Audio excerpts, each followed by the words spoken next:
Alors maintenant, dans la parole de Dieu, nous sommes en 1 Timothée chapitre 1, les versets 19 et 20. Et nous clôturons chapitre 1 avec notre enseignement. Cette conscience, quelques-uns l'ont perdue et ils ont fait naufrage par rapport à la foi. De ce nombre sont Hyménée et Alexandre, que j'ai livrés à Satan afin qu'ils apprennent à ne pas blasphémer. Alors que Paul termine son introduction, je vous rappelle que le chapitre 1 consiste d'une introduction à ce que Paul va révéler et le plan pour construire une église apostolique. Donc nous arrivons à la fin de cette introduction. Et Paul va faire une déclaration, une sorte de proclamation apostolique qu'on pourrait dire la plus puissante dans le Nouveau Testament. Prions. Père très saint, nous voulons vraiment te remercier pour ce voyage que tu nous as donné à travers la première lettre de l'apôtre Paul à son fils Timothée.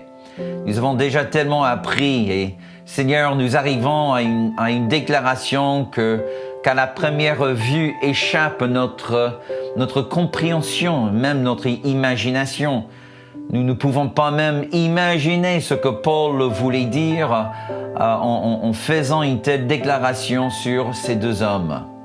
Mais Seigneur, nous te demandons maintenant que par la puissance de l'Esprit Saint et par cette onction qui demeure en chacun de nous, que tu nous donnes l'esprit de révélation avec l'esprit de sagesse dans toute la connaissance de Christ. Père, ouvre nos yeux et donne-nous l'oreille qui entend ce que l'Esprit Saint veut dire à son Église aujourd'hui. Nous le prions dans le nom de Yeshua, le nom d'alliance qui est au-dessus de tous les autres noms, le nom du Seigneur Jésus-Christ. Amen et Amen. Alors, lorsque Paul parle de cette conscience que quelques-uns l'ont perdu, le mot le verbe perdu en grec, c'est le mot apothomai, qui signifie de repousser ou rejeter. Mais attention, il y a deux autres mots que j'aimerais comparer celui-ci avec dans la langue grecque. On va pas donner toutes les définitions et les mots parce que ça pourrait nous fatiguer pour cette émission. Mais bref, comme beaucoup de mots en grec, ce mot est comparé avec deux autres. Il y a un mot en grec qui signifie véritablement un rejet total. Tu prends des ordures et tu les jettes à la poubelle. Il y a un autre mot nettement plus doux qui signifie plutôt une sorte de négligence, un oubli. On n'a pas trop réfléchi, on n'a pas trop pensé. Voilà. Et le mot dont nous avons affaire dans ce texte, apothomai, est vraiment entre les deux. Cela, ça veut dire rejeter, mais pas rejeter dans le sens d'un refus total. Cela porte vraiment le sens de dévaloriser quelque chose ou de penser qu'une telle chose n'a plus de l'importance à nos yeux. C'est le mot qui est utilisé en Romains lorsque Paul pose la question: Dieu a-t-il rejeté son peuple? Bien évidemment, nous savons que Dieu n'a pas rejeté son peuple. Mais le mot apothomai, et ça se trouve en Romains chapitre 11, c'est très intéressant parce que, en fait, Paul est en train de dire Dieu n'a pas dévalorisé Israël en faveur des peuples gentils ou non juifs. Voilà, donc c'est ça. Donc les gens dont Paul y parle ici, les gens qui ont fait naufrage, ce sont pas ceux qui ont complètement rejeté Jésus pour suivre les idoles. Non, c'est plutôt les gens qui ont renégocié les conditions de leur foi. Chose que je trouve très intéressant en Jean chapitre 6. Et je vous rappelle que le chiffre 6 correspond au chiffre de l'homme. Et dans le verset 66, très intéressant, nous retrouvons le chiffre de la bête, si vous me le permettez. Et la Bible dit tout simplement, après certaines choses dures à entendre, que beaucoup de gens ont cessé à suivre Jésus. Alors la Bible ne dit pas que les gens ont arrêté à croire en Jésus, mais ils ont arrêté à le suivre. Mes amis, je crois qu'il y a énormément de gens sur la planète qui se disent chrétiens. Ils sont chrétiens parce qu'ils ont choisi d'accepter qu'un Dieu existe au ciel. Ils ont accepté l'histoire d'un sauveur nommé Jésus, mais ils ne le suivent plus. Tu vois? Apothomai. Ils ont diminué la valeur, l'importance de Jésus, de l'Évangile. Ils croient encore, mais ils ne le suivent plus. Nous devons comprendre par ceci qu'il y avait des gens dans l'église d'Éphèse qui ont décidé de dévaloriser l'enseignement apostolique, le didache, dont on a parlé si souvent dans nos enseignements. Les gens, ils ont dévalorisé le didache apostolique et ils croient toujours en Yeshua, mais ils ont décidé de ne plus suivre, de ne plus être aussi engagés, de faire, comme j'entends souvent en France, faire une pause. Mes amis, c'est apothomai. Ils ont fait un rejet, ils ont mis dans un endroit inférieur l'évangile de Jésus-Christ. Et Paul, il dit, à cause de cela, ils ont fait naufrage à leur foi. Et le mot grec traduit naufrage, c'est le mot noageo, duquel vient notre mot en français naufrage, et qui signifie littéralement faire ou subir un naufrage. Paul n'explique pas exactement ce que cela voulait dire, faire naufrage de sa foi, mais mes amis, on peut juste imaginer un instant, parce que c'est quoi? Un bateau, c'est un navire censé transporter quelqu'un de point A à point B, sain et sauf. Donc naufrage, c'est quoi? Quelque chose arrive, un accident, une tempête, quelque chose, et le bateau coule dans la mer et les gens meurent.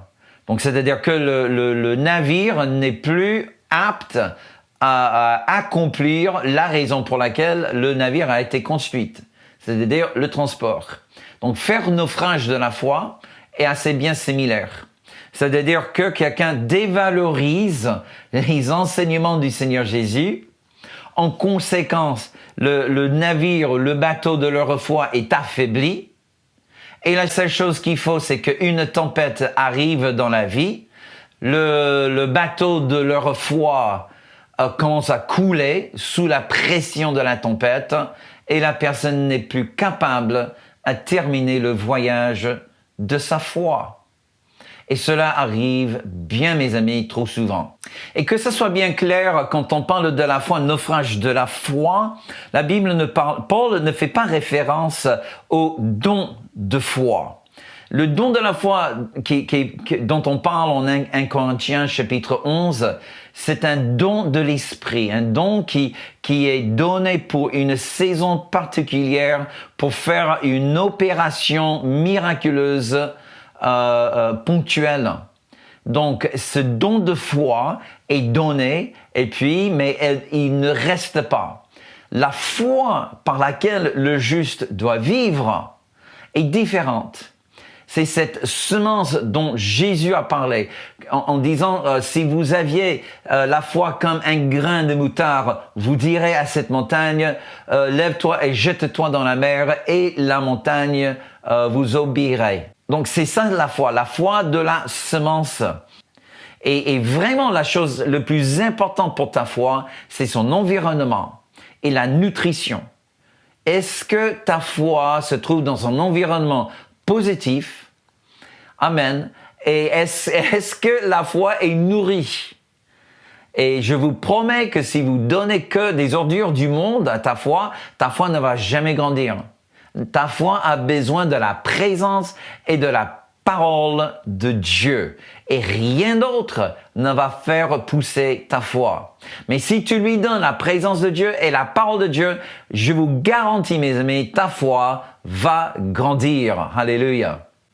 Et puis, nous arrivons au dernier verset du chapitre 1, là où Paul fait mention de deux hommes en disant « Je les ai livrés à Satan afin qu'ils apprennent à ne plus blasphémer. » Et mes amis, comme j'ai dit dans ma prière, je crois qu'il n'y a aucune proclamation dans les épîtres plus puissante que celle-ci. Et honnêtement, cela mérite une plongée. Déjà, c'est qui ces deux hommes, Hyménée et Alexandre?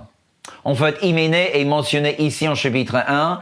Il fait mention aussi dans la deuxième lettre de Paul à Timothée.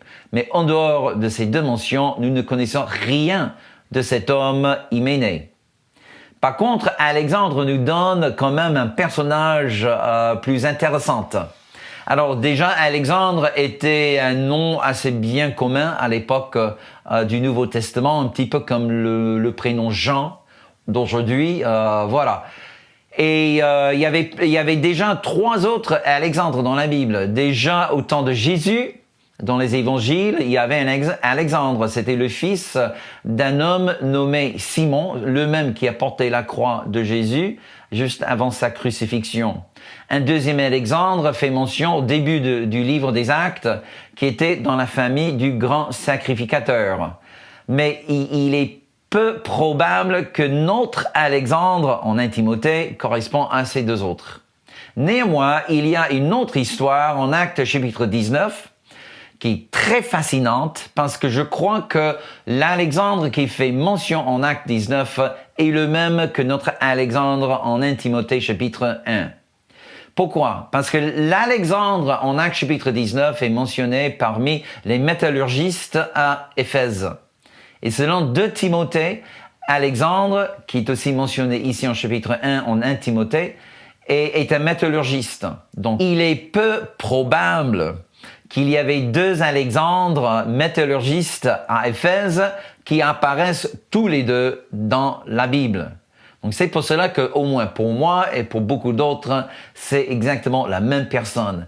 Et si nous regardons bien à ces 2 histoires, je ne vais pas raconter toute l'histoire, j'aimerais quand même vous encourager à le lire. Actes chapitre 19, c'est vraiment fascinant cette histoire. C'est une émeute à Éphèse dont Paul était plus ou moins la cible.